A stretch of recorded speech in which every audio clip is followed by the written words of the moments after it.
Because at the end of the story, it's a 9-month saga that Job has to move through.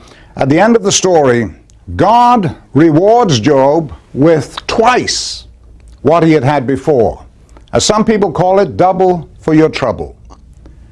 Now, when you look at your life, you may wonder how this can possibly apply. And I'm suggesting that we all need to take a different perspective about God.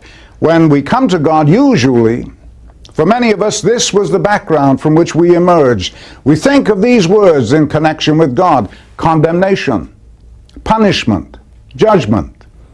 And so we have this negative view of the one who created us. But let me share 3 other words with you that bring the power of this message home. Instead of these 3 words, condemnation, punishment, judgment, use these: abundance, abundance. Jesus said in John 10, verse 10, and this really is the pivotal verse for our faith, because it tells us how Jesus was fully aware of this cosmic drama that's going on all around us, the tug between God and the devil.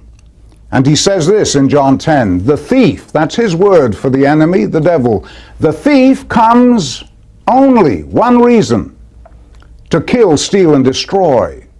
But I have come, said Jesus, that you might have life, life in all its abundance. The word abundance means overflowing. It's as though you were holding a glass under a water faucet, and instead of stopping when the water reached the brim, the water kept on flowing, flowing. This is what God has in store for you: abundance. As Paul puts it in Ephesians, he says this: God is able. Yes. God is able to do exceedingly abundantly beyond what we ask, desire, or even dream of, according to his mighty power at work within us. That's it, abundance. The second word is reward. The writer to Hebrews says, he who comes to God must believe that he is, and that he is a rewarder. There it is. He's a rewarder of those who diligently seek him. As we live our life, there's a reward there for us, and God has it in store for us. The final word is this. We talk about abundance, we talk about reward, key word, blessing. God has a blessing in store for us. There's only one place in Scripture where God says, put him to the test, and it's here. He says this: prove me, put me to the test, and see if I will not open the windows of heaven to you and pour out such a blessing that there shall not be room enough to receive it. Can you sense the phenomenal capacity that God has to enrich your life?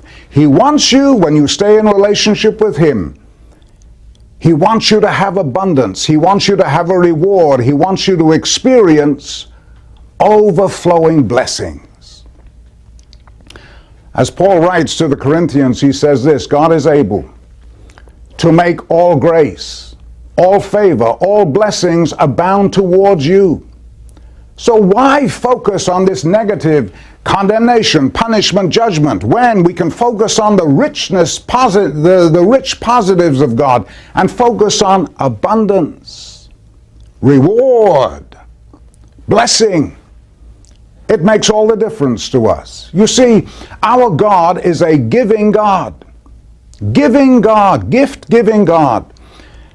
The most famous scripture in the Bible for anybody who has any connection with the church is John 3:16, where the writer says, God so loved the world that he gave his only Son. As Paul puts it in Romans, he who spared not his own Son, but delivered him up for us all, how shall he, that's God, not with him, Christ, also freely give us all things? A whole new dimension of faith. God is there, waiting, ready, eager to bless your life in abundance, no matter what your difficulty may be. That as you stay in alignment with him, as you allow him to direct and guide your life, empower your life, You will go through whatever your circumstance may be, and you are going to triumph to achieve the greatness God has in store for you. Now remember, this is not the working out of some ivory tower saint, closeted away from the toughness of life. This truth comes to us as a truth that was born and brought out day by day by day, proved by men and women of faith in the early church as they wrestled against all kinds of obstacles, difficulties, traumas that we will never have to face.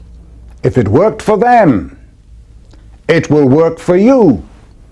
And so at the end of it, you can really raise yourself up to your heights and say, yes, I can do all things through Christ who gives me strength. But there's a catch. It always intrigues me. It concerns Job's relationship with his so-called friends. These friends came to him and they began to sit down, and rather than really help him, they began to rationalize with Job and say that he must have done something wrong in order to cause his sufferings. Well, at the end of the story, they come to God and they try and ask his forgiveness. But God says no. He'll only forgive them if Job forgives them. And here's the key. As Job forgives, that enables God to restore unto Job double for all his trouble. Here's the issue for us. When we go through our traumas, our difficulties, whatever that may be, health, relationships, finance, it's so easy for us to develop a negative attitude towards those that we think have wronged us, rightly or not so. But if we hold on to that negative, unforgiving spirit, it blocks God from being able to bless us as he wants to do. And so Job challenges us not only to go for the gold, to develop our faith, to receive the blessings, but also to refuse to hang on to any negative bitterness that would literally rob us of that which God has in store. The old men and women of faith used to call it a crown of glory, a crown of righteousness. In my analogy for you, it's called winning the gold. And as you stay in tune with God, you are able to finish first in your race and achieve all that he has in store for you.